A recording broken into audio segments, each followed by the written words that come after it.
सत्संगत जी, प्यार से कहना धन निरंकार जी। सत्संगत जी, आशा करता हूँ सतगुरु माता जी की कृपा से आप सभी अच्छे होंगे, स्वस्थ होंगे। सत्संगत जी, आप जी के चरणों में बहुत ही सुंदर विचार जिसका विषय है धन निरंकार कहने की महिमा। धन निरंकार जी क्यों बोलते हैं और धन निरंकार कहने से क्या लाभ होता है, आइए सत्संगत जी जानते हैं इस विचार के माध्यम से। सत्संगत जी, धन निरंकार जी सब संत मत में बहुत ही पवित्र और महत्वपूर्ण माना जाता है। यह वाक्य न केवल एक अभिवादन है बल्कि इसमें आध्यात्मिक शांति और गहरी भावना भी समाहित होती है। धन का अर्थ है पवित्र या महान और निरंकार का अर्थ है वह जो निरंकार है यानी ईश्वर, जो किसी रूप या आकार में बंधा नहीं है। जब कोई व्यक्ति धन निरंकार जी कहता है तो वह इस बात को स्वीकार करता है कि ईश्वर ही सबसे महान और सर्वोच्च सत्ता है। इसका उच्चारण करने से व्यक्ति के मन में सकारात्मक ऊर्जा का संचार होता है। यह एक ऐसा अभिवादन है जो न केवल दूसरों को शुभकामनाएं देता है बल्कि खुद को भी ईश्वर से जुड़ा हुआ महसूस करता है। जब हम धन निरंकार जी कहते हैं तो हम अपनी अहंकारहीनता और विनम्रता प्रकट करते हैं। यह दर्शाता है कि हम ईश्वर के प्रति समर्पित हैं और उनकी इच्छा को स्वीकार करते हैं। संत निरंकारी मिशन के सत्संगों में यह शब्द बहुत श्रद्धा के साथ बोला जाता है। यह केवल एक औपचारिक अभिवादन नहीं बल्कि गुरु और ईश्वर की महिमा का गुणगान है। धन निरंकार जी कहने से हमारे भीतर शांति और आनंद की अनुभूति होती है, क्योंकि यह हमें याद दिलाता है कि ईश्वर हमारे साथ है और हमें सही मार्गदर्शन दे रहा है।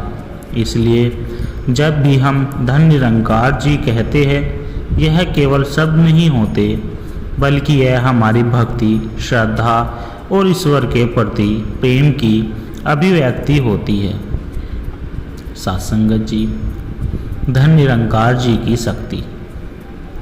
गांव सतरपुर में एक बुजुर्ग संत बाबा निरंजन दास जी रहते थे। वे निरंकारी विचारधारा से जुड़े थे और हमेशा अपने शिष्यों को धन निरंकार जी कहने की महिमा समझाते थे।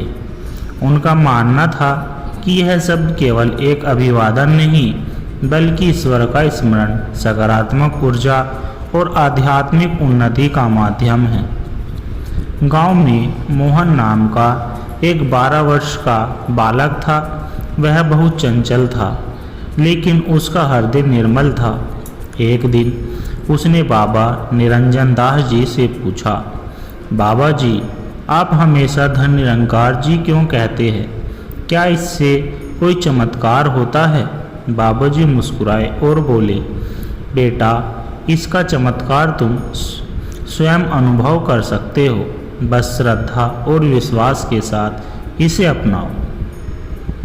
मोहन ने संकल्प लिया कि वह जब भी किसी से मिलेगा धन निरंकार जी कहेगा।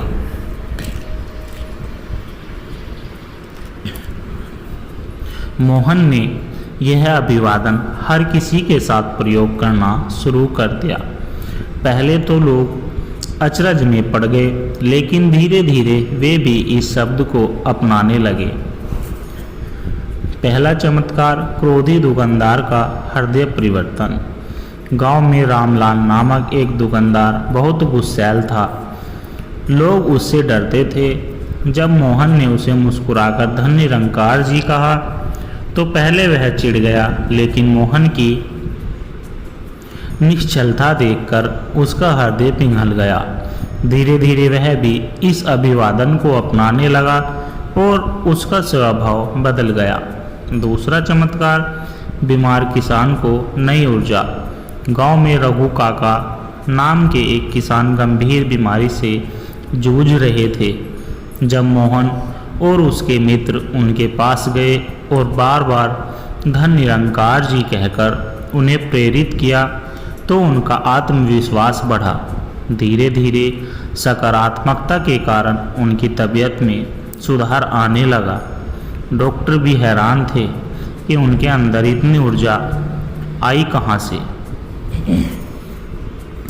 एक दिन गांव में भारी बारिश और बाढ़ आ गई। कई लोग संकट में फंस गए। मोहन भी अपने परिवार के साथ घर में कैद हो गया। चारों ओर पानी ही पानी था। मोहन को बाबा जी की सीख याद आई। धन निरंकार जी कहने से मनोबल मजबूत होता है। उसने अपनी माँ और छोटे भाई को हिम्मत दी और सब मिलकर धन निरंकार जी का जाप करने लगे। तभी गांव के कुछ लोग नाव लेकर आए और सभी को सुरक्षित निकाल लिया गया। यह सुनकर बाबा जी बोले, देखा बेटा, जब हम ईश्वर का नाम लेते हैं तो वह हमारी रक्षा करते हैं। बाढ़ के बाद गांव में निराशा का माहौल था, लेकिन मोहन और बाबा जी ने लोगों को धन निरंकार जी कहने और ईश्वर में विश्वास रखने की प्रेरणा दी। धीरे धीरे गांव में नई ऊर्जा आ गई। अब लोग किसी भी परिस्थिति में धन निरंकार जी कहना नहीं भूलते। इससे उन्हें सकारात्मकता, प्रेम और भक्ति की भावना बढ़ गई। धन निरंकार जी केवल एक वाक्य नहीं बल्कि ईश्वर का आशीर्वाद है। यह शब्द हमें हर परिस्थिति में हिम्मत, धैर्य और आत्मबल देता है। अगर इसे सच्चे मन से कहा जाए तो यह चमत्कारी परिणाम देता है।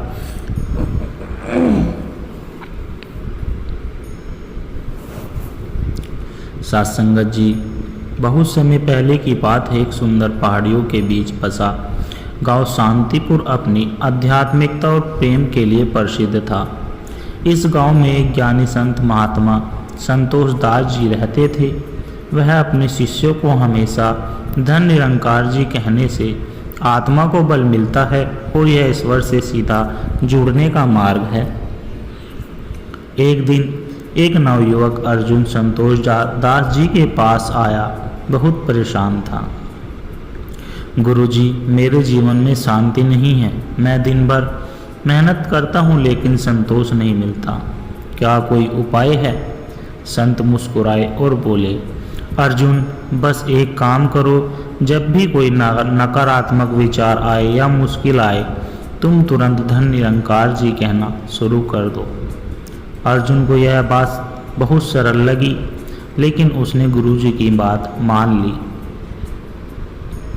अर्जुन ने जैसे ही इस शब्द का अभ्यास करना शुरू किया, उसने महसूस किया कि उसकी सोच धीरे धीरे बदलने लगी। एक दिन अर्जुन अपने खेतों में काम कर रहा था। तभी उसने देखा कि दो अजनबी उसके खेतों के पास घूम रहे हैं। अर्जुन को शक हुआ कि वे चोरी करने आए हैं। पहले तो वह डर गया, लेकिन फिर उसने जोर से कहा, धन निरंकार जी। यह सुनते ही वे दोनों चौंक गए और तुरंत भाग गए। अर्जुन को समझ आया कि यह शब्द सिर्फ एक उच्चारण नहीं बल्कि ईश्वर की शक्ति से जुड़ने का तरीका है। गांव में एक बूढ़ी अम्मा सुहासिनी देवी रहती थी। वे कई दिनों से बीमार थी। अर्जुन ने उनसे कहा, अम्मा, आप भी धन निरंकार जी बोलना शुरू करें, इससे आपको शांति मिलेगी। अम्मा ने उसकी बात मानी और धीरे धीरे उनकी तकलीफ कम होने लगी। डॉक्टर भी यह देखकर हैरान थे कि उसकी सेहत इतनी जल्दी कैसे सुधर गई। कुछ दिन बाद अर्जुन के जीवन में एक बड़ी परीक्षा आई। गांव के राजा ने एक नया टैक्स लगाया, जिससे गरीब किसान बहुत परेशान हो गए। अर्जुन भी चिंतित था कि अब क्या होगा। तब वह फिर से महात्मा संतोष दास जी के पास गया और अपनी समस्या बताई। गुरुजी बोले, बेटा, जीवन में हर समस्या के दो रास्ते होते हैं, पहला डर और दूसरा विश्वास। अगर तुम धन निरंकार जी कहकर ईश्वर पर विश्वास रखोगे तो हल जरूर मिलेगा। अर्जुन ने यह बात गांठ बांध ली। अर्जुन ने गांव के सभी किसानों को इकट्ठा किया और सभी को एक साथ धन निरंकार जी कहने और ईश्वर पर विश्वास रखने के लिए प्रेरित किया।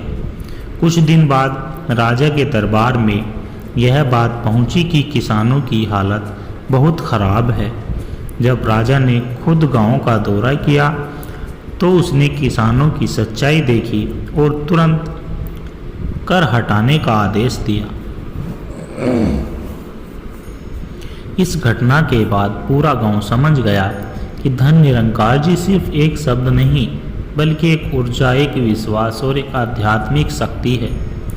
जब भी कोई गांव में एक दूसरे से मिलता वे अभिवादन में कहते धन निरंकार जी। इससे गांव में प्रेम, शांति और सद्भाव फैलने लगा।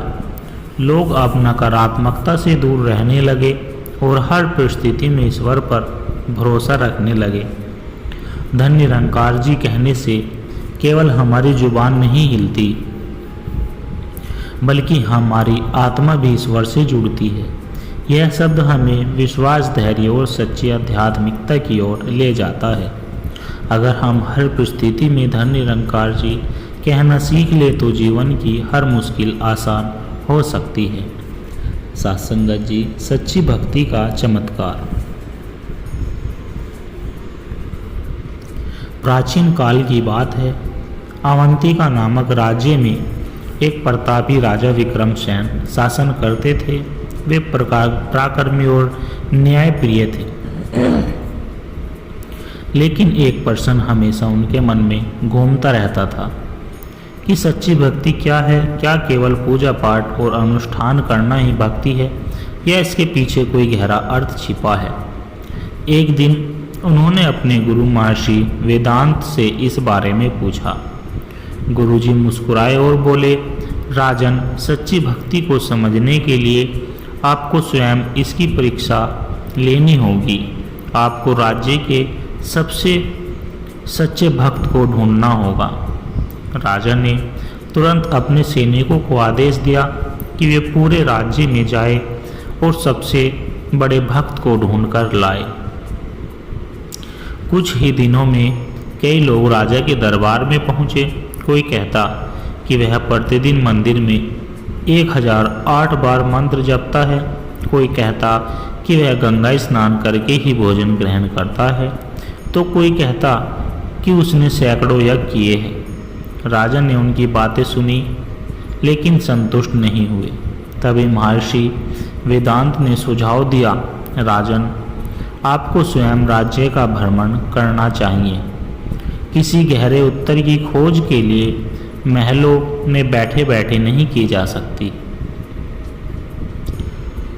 राजा ने वेश बदलकर अपनी सेनापति धीरसेन के साथ पूरे राज्य का दौर करने का निश्चय किया।